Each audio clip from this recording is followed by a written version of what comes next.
Bulldozer action पर आज supreme court ने अहम फैसला दिया है और उसमें कई अहम बिंदुओं पर भी उन्होंने अपनी बात कही। इस पर खास बातचीत करने के लिए हमारे पास अनस तनवीर जी मौजूद हैं, जो जहांगीरपुरी में हुए जो बुलडोजर एक्शन था उसके याचिकाकर्ता के वकील हैं। सर, आज अहम फैसला दिया है सुप्रीम कोर्ट ने, कुछ बिंदुओं पर भी बात की, वो बिंदु क्या है?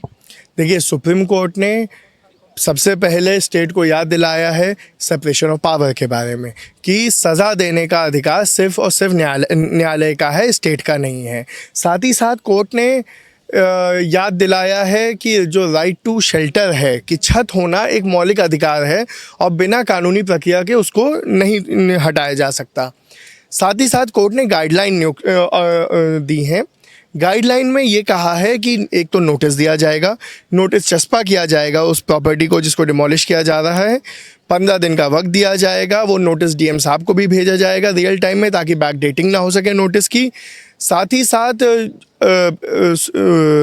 एक पर्सनल हियरिंग दी जाएगी, जिनका भी घर तोड़ा जा रहा है डिमोलिशन हो सकता है। उस नोटिस में भी ये बताना पड़ेगा कि डिमोलिशन ही क्यों, कंपाउंड क्यों नहीं कर सकते, फाइन क्यों नहीं लगा सकते हैं।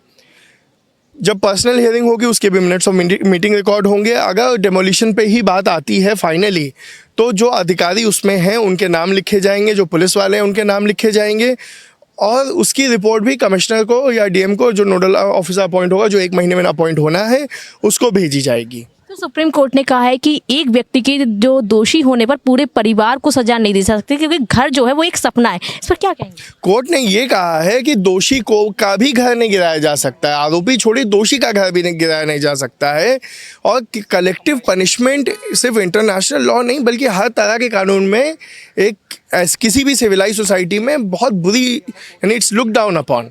तो आप मान लीजिए कि किसी की गलती और किसी का घर आप गिरा रहे हैं, जिसकी गलती आप उसका भी घर नहीं गिरा सकते हैं जब तक कि वो एनक्रोचमेंट ना हो या म्यूनिसिपल गाइडलाइंस को के विपरीत ना हो। सर, माननीय सुप्रीम कोर्ट ने ये भी कहा है कि जो कार्यपालिका है वो न्यायपालिका का काम ना करे। जिस तरह से ये बुलडोजर एक्शन हो रहा है, इसके बाद में न्यायपालिका का जो डर है वो कहीं ना कहीं खत्म हो रहा है, क्या कहें?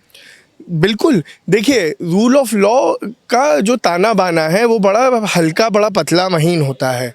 जब स्टेट जुडिशरी की पावर को एनक्रोच करने लगे, जब सज़ा देने लगे, तो जनता नहीं, जुडिशरी की मैजेस्टी कम होती है। इसीलिए हमने 1-2 कंटेम्प्ट पिटीशन भी इसमें फाइल की हुई हैं, जो पिछले ऑर्डर्स के वायलेट किए गए हैं। और हमारा मानना है आज के जजमेंट के बाद से जो बुलडोज़र को एक चुनावी सिंबल बना दिया गया था, उस पर रोक लगेगी। आज के बाद जो पहले के फैसले हैं, क्या उस पर भी ये रूल लागू होगा या फिर ये जो है अभी के बाद से लागू होगा? देखिए, ये हमें जजमेंट के अध्ययन करने पे पता चलेगा। जनरली रेट्रोस्पेक्टिव एप्लीकेशन नहीं होती है, लेकिन हमें देखना होगा कि कोर्ट ने इस पे क्या कहा है। एक आखिरी सवाल, उत्तर प्रदेश जो है वो सबसे पहले बुलडोजर एक्शन जो है वहीं से शुरू हुआ है, क्या ये फैसला आने के बाद उत्तर प्रदेश सरकार पर भी इस पर रोक लगेगी? भाई, पूरे देश पे इस पे रोक लगी। उत्तर प्रदेश इस देश का हिस्सा है, सुप्रीम कोर्ट के अधीन है, तो सुप्रीम कोर्ट का फैसला उन पे भी एप्लीकेबल है और उन पे जिम्मेदारी है इस फैसले को इम्प्लीमेंट करने की। आपको बता दें, अनस तनवीर जी जो सुप्रीम कोर्ट के वकील थे, हमसे खास बातचीत कर रहे थे। उनका कहना है कि जिस तरह से माननीय ने आज सुप्रीम कोर्ट ने फैसला दिया है, इस पर सबको पालन करना होगा, क्योंकि आज माननीय सुप्रीम कोर्ट ने भी ये कहा है कि किसी का घर गिरा देना ये सही नहीं है, और अधिकारी जो है जो कार्रवाई करते हैं उन पर भी अब कार्रवाई होगी, क्योंकि ये भी एक पॉइंट रखा गया है कि जो मौलिक अधिकार है वो सभी का है और एक इंसान के दोषी होने पर पूरे परिवार को सजा नहीं दी जा सकती। वीडियो जर्नलिस्ट यश के साथ मैं स्तुति पाठक, पंजाब केसरी.com।